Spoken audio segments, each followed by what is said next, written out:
የማዳጋስካር ፕሬዝዳንት ከስልጣን እንዲወርዱ የሚጠይቀው የአዲሱ ትውልድ ተቃውሞ እንዴት እዚህ ደረሰ? ባለፈው ሳምንት በሺዎች የሚቆጠሩ የማዳጋስካር ዜጎች በተለያዩ የአገሪቱ ክፍሎች የሚገኙ ጎዳናዎችን ተቆጣጥረው አሳልፈዋል። በኢንዲያን ውቅያኖስ በምትገኘው የደሴት አገር ውስጥ የተካሄደው ከፍተኛ ተቃውሞ ማዕበል ባለፉት 15 ዓመታት ያልታየ ነው ተብሏል። በመሰረታዊ የውሃና አቅርቦት እጥረት ምክንያት የተነሳው ቁጣ በፍጥነት ለአገሪቱ ፕሬዝዳንት አንድሪ ሬጃሎኒ ከባድ ፈተና ሆኗል። ከ2018 ጀምሮ ለሁለት ጊዜ ፕሬዝዳንት የሆኑት ራጆሊና ለተነሳባቸው ተቃውሞ መልስ ለመስጠት በሚል መንግስታቸውን በትነዋል። የአዲሱ ትውልድ አባላት ጄንዚዎቹ የማዳጋስካር ሰልፈኞች ግን በዚህ አልረኩም። አሁን ተቃውሟቸው ፕሬዝዳንቱን ጭምር ከስልጣን እንዲወርዱ የሚጠይቅ ሆኗል። በተባበሩት መንግስታት መረጃ መሰረት ተቃውሞ ከተነሳ ወዲህ ቢያንስ 22 ሰዎች ተገድለዋል። ከመቶ በላይ የሚሆኑት ደግሞ ቆስለዋል። የአገሪቱ መንግስት ግን ባሉባልታና ሐሰተኛ መረጃ ላይ የተመሰረተ ሲል ይህንን የተጎጂዎች ቁጥር ተቃውሟል። ተቃውሞን ምን ቀሰቀሰው? ተቃውሞ መቀጣጠል የጀመረው ሁለት ታዋቂ ፖለቲከኞች በመስከረም 9 2017 ዓ.ም ለእስር መዳረጋቸውን ተከትሎ ነው። ፖለቲከኞቹ በአገሪቱ እየታየ ያለውን ከፍተኛ የሆነ የኤሌክትሪክ ኃይልና የውሃ አቅርቦት ችግር የሚቃወም ሰላማዊ ሰልፍ በዋና ከተማዋ አንታናሪቮ ለማካሄድ አቅደው ነበር። ንብረትነቱ የመንግስት የሆነው ጂራማ የተሰኘ የኤሌክትሪክና የውሃ አቅራቢ ኩባንያ በየቀኑ ለሰዓታት የሚያቀርበውን አገልግሎት እያቋረጠ ስለነበር ችግሩ የተፈጠረው። በርካታ የአገሪቱ ዜጎች የፖለቲከኞች መታሰር ህጋዊ ተቃውሞን ለማፈን እንደተደረገ ሙከራ ስለቆጠሩት ጉዳዩ ህዝባዊ ቁጣን እንዲፈጠር ምክንያት ሆኗል። እርምጃው የሲቪል ማህበረሰብ ቡድኖችን ጥያቄ እንዲያስቀጥሉትና ጄንዚ ማዳ የተባለው በወጣቶች የሚመራ የኦንላይን እንቅስቃሴ እንዲፈጠር አድርጓል። ተቃውሞ በዋና ከተማዋ ብቻ የተገደበ አልነበረም። በአገሪቱ የሚገኙ 8 ከተሞችም ተሳትፎበታል። እስካሁን የመርገብ ሁኔታም አላሳየም። መፈክሮቻቸውን ከፍ አድርገው አደባባይ የወጡት ሰልፈኞቹ የአገልግሎት መቆራረጡን ተቃውመዋል። መንግስታቸው መሰረታዊ መብትን ለማስጠበቅ እንዳልቻለ በማንሳትም ወቅሰውታል። ሰልፈኞቹ እነማን ናቸው?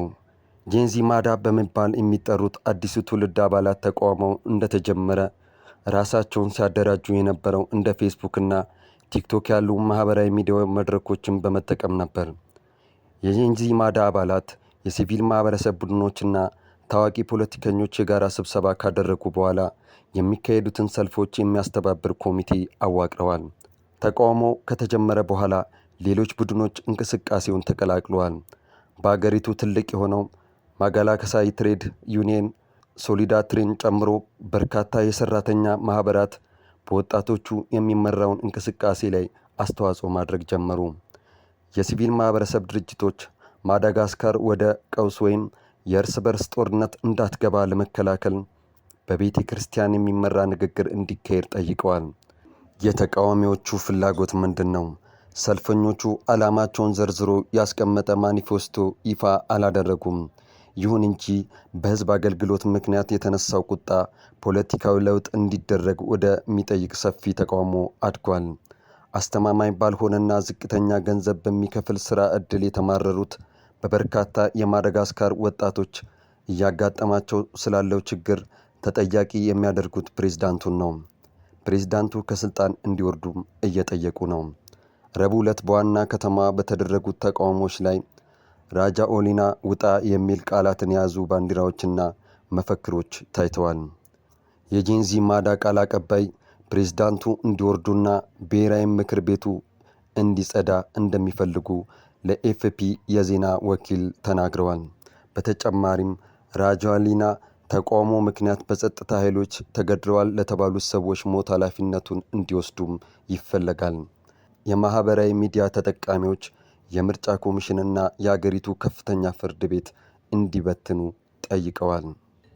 የፕሬዝዳንት ራጆሊና መንግስት ምን ምላሽ ሰጠ? የጸጥታ ኃይሎች በመዲናዋ አንታናሪቮና በሌሎች ዋና ዋና ከተሞች ከፍተኛ መጠን ያለው ኃይል አሰማርቷል።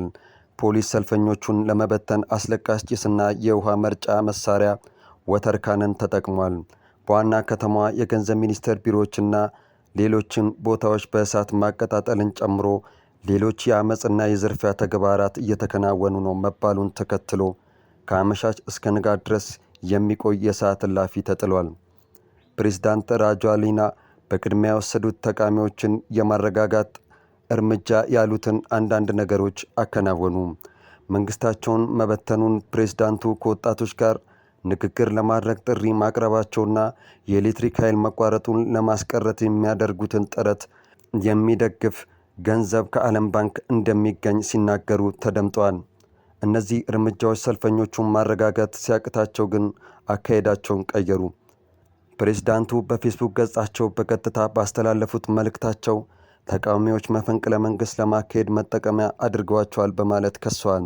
የውጭ ኃይሎች እርሳቸውን ከስልጣን ለማንሳት በሚል ተቃውሞውን በገንዘብ እንደሚደግፈውም አንስተው ወንጅለዋል። አመፁ እንዳይስፋፋ በመስጋቱ ካለው ሳምንት ጀምሮ ዋና ከተማዋና በአቅራቢያ በሚገኙ አካባቢዎች ትምህርት ቤቶች ዝግ ተደርጓል። ባለስልጣናት ይፋዊ ፍቃድ ሳይኖራቸው የሚያደርጉትን ስብሰባዎች ለሕዝብ ደህንነት ስጋት እንደሚፈጥሩ ገልጸዋል። ፕሬዝዳንት ዶናልድ ትራምፕ በቺካጎ ከቁጥጥር ውጭ የሆነ ወንጀል ሲሉ የገለጹትን ሁኔታ የሚቆጣጠሩ 300 የብሔራዊ ዘብ ወታደሮችን ለማሰማራት ትዕዛዝ ሰጡ።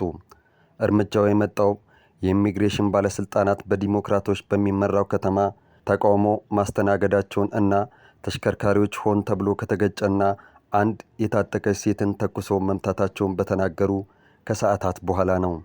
ለሳምንታት በርካታ ግዛቶችና መሪዎቻቸው የትራምፕ ወታደር የማሰማራት እቅድ ስልጣንን ያለ አግባብ መጠቀም እንደሆነ ሲገልጹ ቆይተዋል። የኢሊኖይ ግዛት አስተዳዳሪ ጄሚ ፕሬክተር ትራምፕ ቀውሱን ለመፈብረክ እየሞከሩ ነው ብለዋል። ወታደር የማሰማራት ዜናው የተሰማው ሌላኛው ለዘብተኛ ግዛት የሆነው ኦሪገን ፖርትላንድ የሚገኘው የፌዴራል ዳኛ የትራምፕ አስተዳደር በግዛቱ 200 ወታደሮችን ለማሰማራት የያዘውን እቅድ ውድቅ ካደረጉ በኋላ ነው። ትራምፕ ኳታርን ለመከላከል የገቡት ቃል ሰላም ለራቀው ቀጠና መረጋጋት አሊያም ጦስ ሊሆን ይችላል ተብሎ ተፈርቷል። ፕሬዝዳንት ዶናልድ ትራምፕ በዚህ ሳምንት ባህረ ሰላጤው ሀገር የሆነችውን ኳታር የአሜሪካን ጦር ጨምሮ የትኛውንም መንገድ ለመከላከል ፕሬዝዳንታዊ ትዕዛዝ ፈርመዋል። የዚህ ትዕዛዝ ጽሑፍ በነዳጅ የበለጸገችው ሀገር ላይ የሚቃጣ የትኛውም ወታደራዊ ጥቃት በዩናይትድ ስቴትስ ስጋት ተደርጎ እንደሚታይና የአሜሪካንና የኳታርን ፍላጎት ለመከላከልና ሰላምና መረጋጋትን ለማምጣት ሁለንተናዊ ሕጋዊ፣ ዲሞክራሲያዊ፣ ዲፕሎማሲያዊና ኢኮኖሚያዊ አስፈላጊ ከሆነም ወታደራዊ እርምጃ ትወስዳለች ይላል።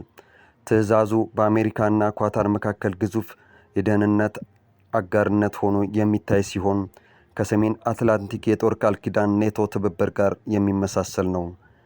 በጎረቤት አረብ አገራት ቅናትም ማሳደሩም አይቀሬ ነው ተብሏል። ኳታር ከጥቂት ዓመታት በፊት በጎረቤቶቿ የኢኮኖሚና የዲፕሎማሲ ማዕቀብ ማዕከል ከመሆን የመካከለኛው ምስራቅ የሰላም አምባሳደር በመሆን ያደረገችው ሽግግር አስደናቂ ከመባል የሚተናነስ አይደለም። በቅርቡ ሐማስና እስራኤልን ለማስታረቅ ያደረገችው ሚናም የሚጠቀስ ነው። ሐማስ የፖለቲካ ቢሮ በዶሃ የሚገኝ ሲሆን አሁን ላይ ሰኞ ዕለት ይፋ የተደረገው ባለ 20 ነጥብ የፕሬዝዳንት ትራምፕ የሰላም ስምምነትን እየተመለከተ ነው። በዶሃ በቀጠናው ትልቁ የሆነው የአሜሪካ አየር ኃይል ጣቢያ አልኡዲስ መቀመጫ ናት።